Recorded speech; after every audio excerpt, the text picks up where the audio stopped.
À 59 ans, Rachida Dati a enfin révélé pourquoi elle s'était tue si longtemps au sujet de Carla Bruni.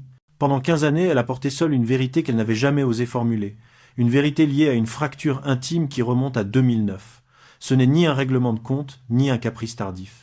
C'est le retour d'une parole étouffée au moment précis où tout s'effondrait autour d'elle, lorsque le pouvoir lui avait glissé entre les doigts sans qu'elle comprenne tout de suite pourquoi. Elle raconte aujourd'hui qu'un soir, à l'Élysée, tout a changé. Les regards, les conversations à voix basse, les silences soudains, les portes qui se refermaient trop vite. Au centre de cette transformation invisible, un nom revenait toujours, Carla Bruni. Une présence élégante, toujours maîtrisée, mais dont l'influence grandissait à mesure que la sienne s'effaçait. Rachida Dati affirme qu'elle avait compris trop tard qu'elle n'était plus réellement protégée, qu'une décision se prenait sans qu'on la prononce clairement. Ce soir-là, une phrase lui aurait été dite, une phrase qu'elle n'a jamais oubliée. Elle n'en donne qu'un fragment, juste assez pour faire comprendre que ce fut le moment où son destin politique a basculé. Depuis, elle a choisi le silence. Non par peur, mais parce que parler aurait tout détruit. Aujourd'hui, elle explique pourquoi elle s'est tue, et ce qu'elle s'apprête à révéler pourrait changer la manière dont on regarde cette époque. Souhaitez-vous que je continue la partie suivante? Rachida Dati n'a jamais fait partie de ceux à qui la vie offre une entrée facile dans le pouvoir. Née dans une famille nombreuse, élevée au milieu d'exigences simples mais dures, elle comprend très tôt que rien ne lui serait donné.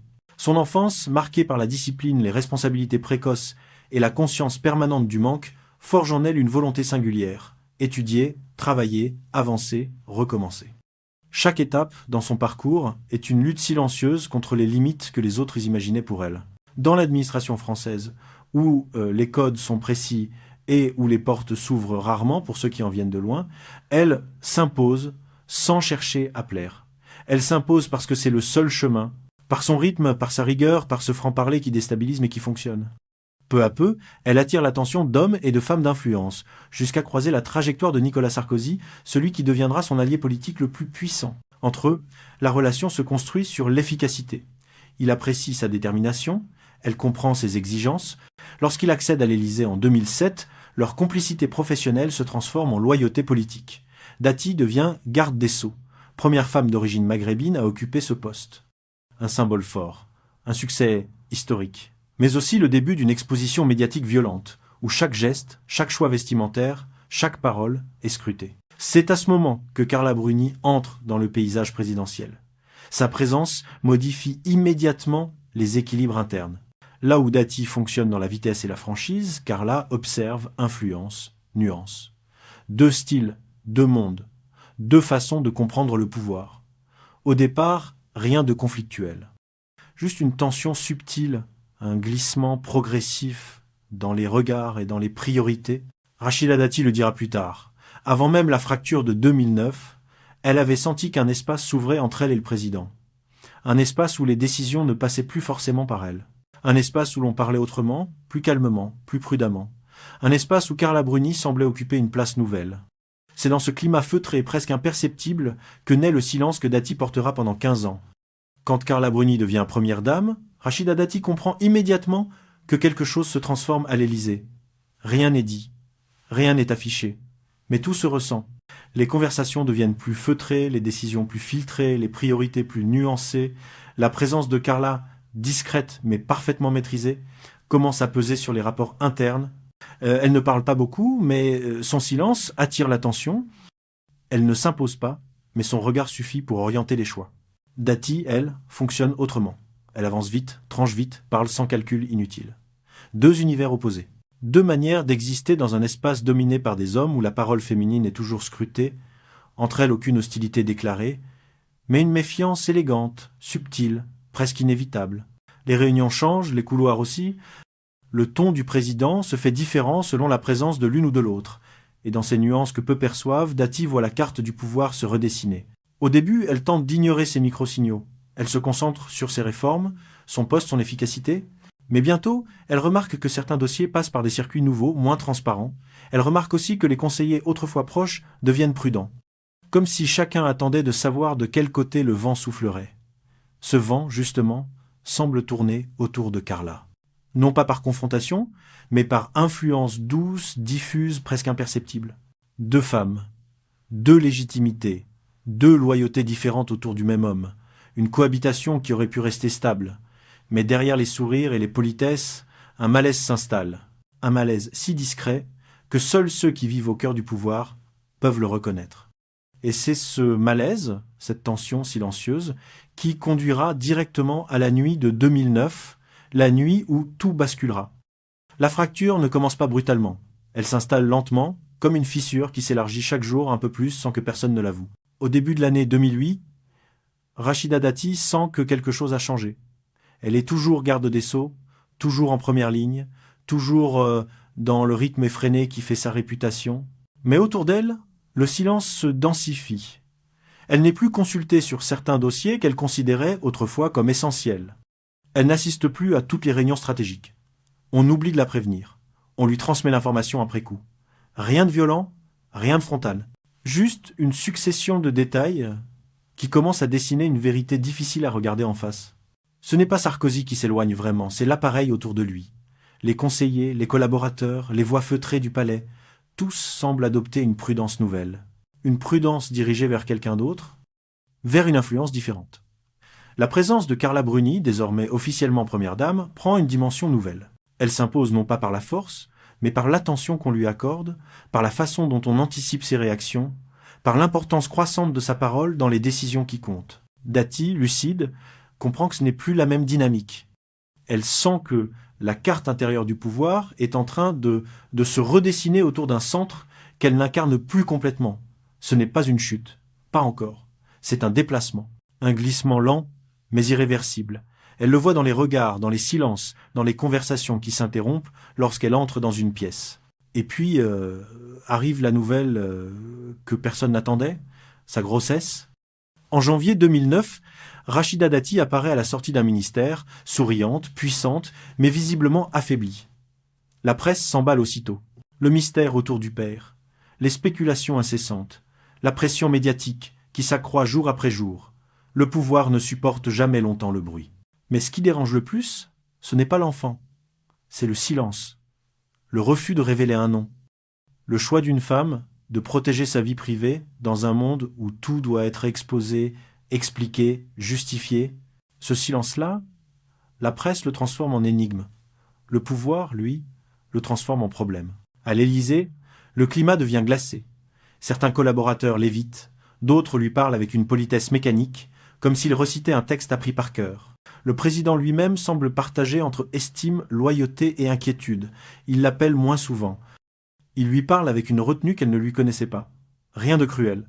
Juste cette froideur qui s'insinue quand un système décide de protéger son image plus que ses individus.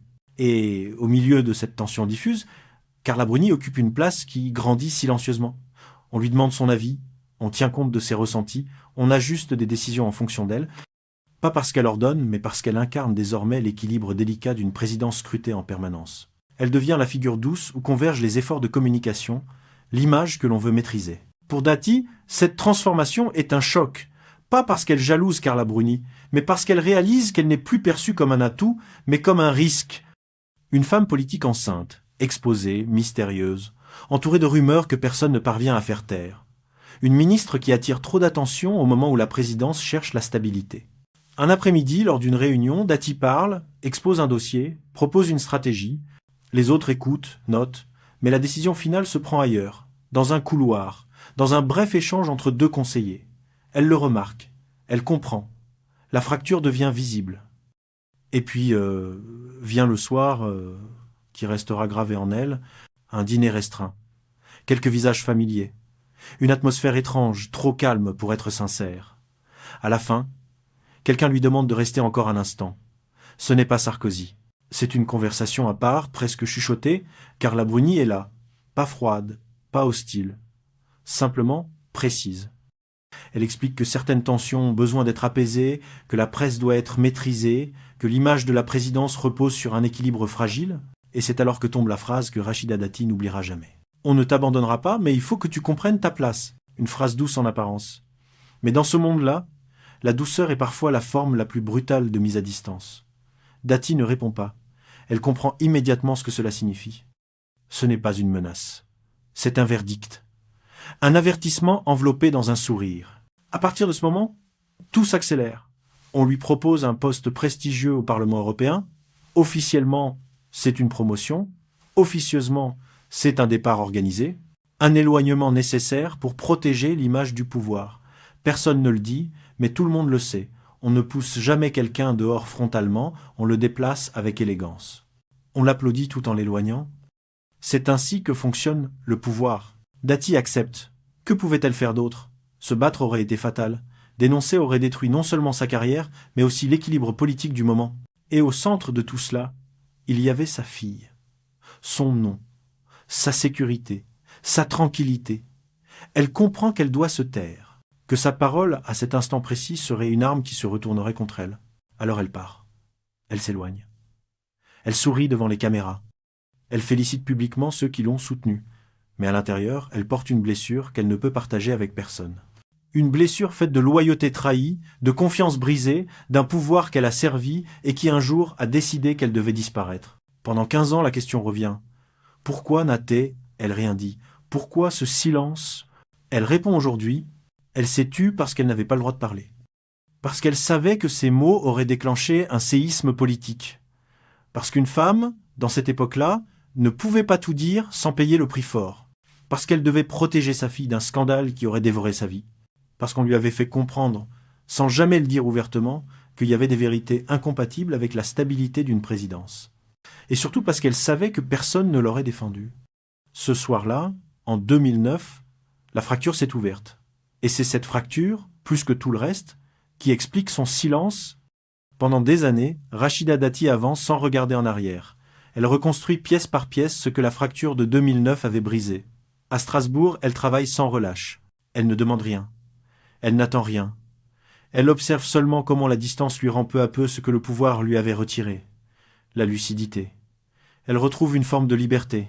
Une liberté dure, exigeante, mais réelle. Quand elle revient à Paris, ce n'est plus la jeune ministre flamboyante qui attirait les flashs. C'est une femme affûtée, patiente, aguerrie. Elle devient maire du 7e arrondissement, s'enracine dans une politique de terrain, loin des couloirs feutrés de l'Élysée. Et c'est dans cette reconstruction silencieuse qu'elle retrouve peu à peu son autorité. Une autorité qui ne dépend plus de la protection d'un président, mais de sa propre endurance. Les années passent, sa fille grandit, la vie se stabilise. Et le temps, finalement, transforme les blessures en mémoire. Ce n'est que lorsqu'elle redevient ministre sous un autre gouvernement que Rachida Dati comprend qu'elle n'a plus rien à prouver, plus rien à craindre, plus rien à protéger sinon sa vérité.